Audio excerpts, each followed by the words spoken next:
Assalamualaikum warahmatullahi wabarakatuh. Halo semuanya, perkenalkan nama saya Siti Nuriska Amalinda dengan NIM 2321 03050077 dari kelas Psikologi 3 angkatan 2023. Mata kuliah yang diampu oleh dosen Bapak Nuzul Ahadianto, SPSI, MSI.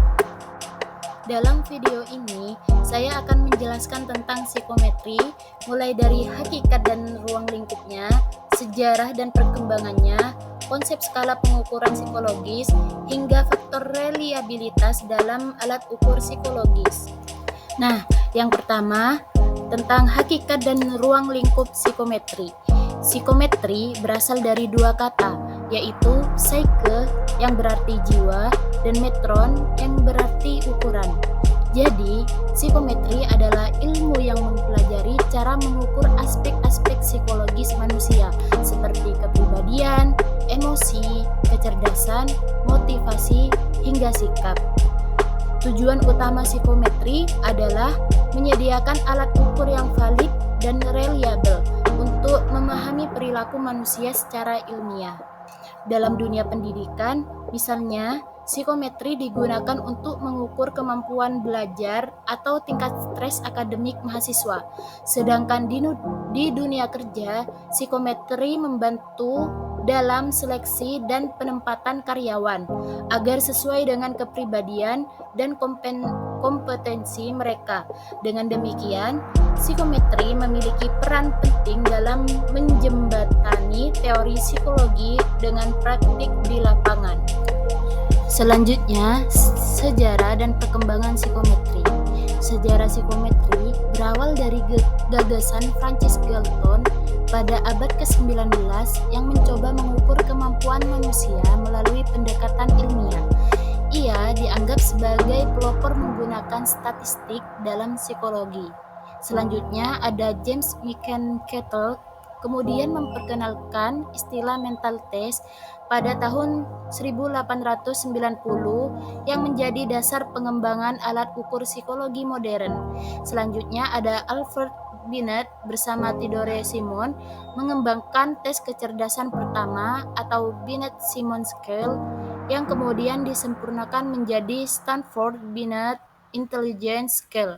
Selanjutnya ada Charles Spearman memperkenalkan konsep General Intelligence serta analisis faktor yang menjadi tonggak penting dalam teori psikometri.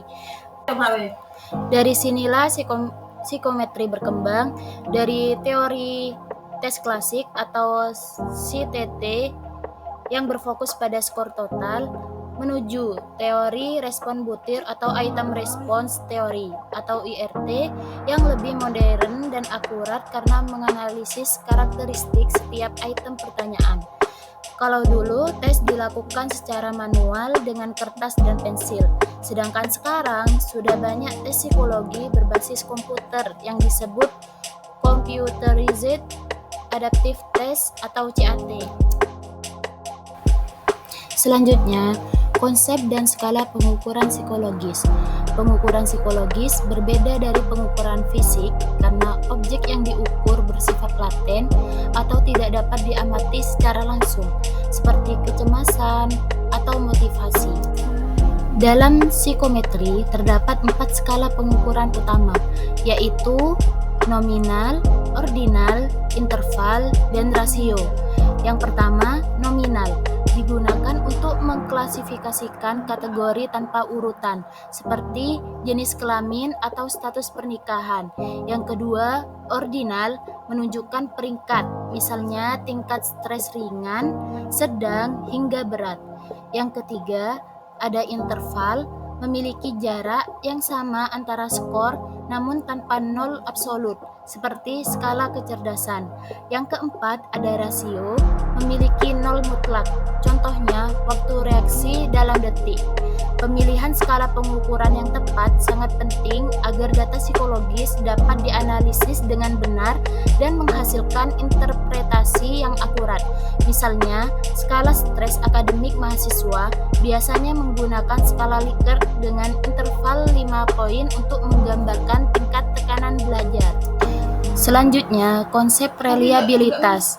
Reliabilitas adalah derajat konsistensi hasil suatu alat ukur ketika digunakan berulang kali pada kondisi yang sama.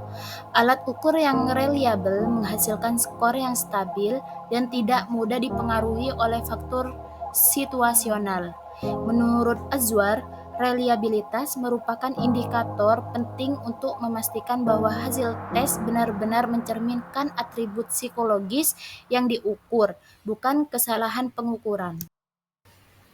Ada beberapa faktor yang mempengaruhi reliabilitas, antara lain: yang pertama, kondisi individu seperti emosi atau kelelahan. Yang kedua, kualitas butir tes. Yang ketiga, panjang tes serta situasi pelaksanaan. Misalnya, hasil tes kepribadian seseorang dapat berbeda bila dilakukan saat individu dalam keadaan stres dibandingkan saat tenang.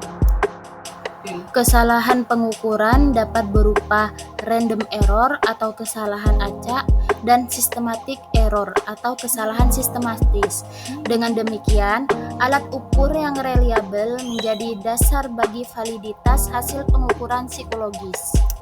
Sekian penjelasan dari saya, kurang lebihnya mohon maaf. Terima kasih. Wassalamualaikum warahmatullahi wabarakatuh.